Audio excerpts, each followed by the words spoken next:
Ігнацій Дамейка нарадзіўся каля маленькага беларускага горада, які меў незвычайную назву Мір. Можа, таму маленькі Ігнацій з дзяцінства любіў чытаць пра далёкія падарожжы і грандыёзныя адкрыцці.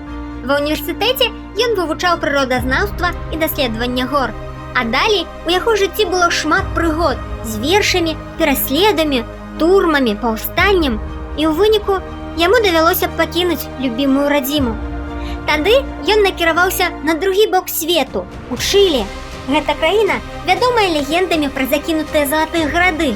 Там Ігнацій з Міра далей накіраваўся насустрач прыгодам.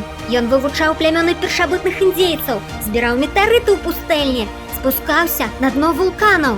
А самае галоўнае, Дамейка знайшоў золата, а таксама правёў у горад вадаправод і адкрыў залежы мінеральных угнаенняў.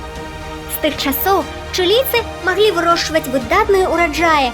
Проста народ Чылі стаў жыць значна лепш. І пачалі называць Дамейку Дон Ігнасія. Але нават самыя лепшыя адкрыцці могуць выкарыстоўвацца дрэнна.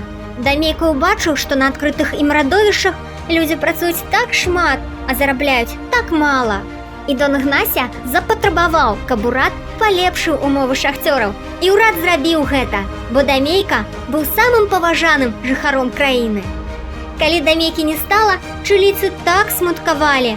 Яны абвясцілі яго нацыянальным героем, назвалі ў яго гонар горад, кветку, маленькую планету і нават аднаго дыназаўра.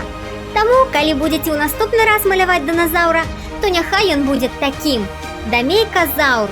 Важыць 22 тоны, сілкуецца хвойнымі дрэвамі, а таксама нагадвае нам пра нашага земляка, які нарадзіўся недалёка ад маленькага гарадка Мір і змог так змяніць вялікі свет.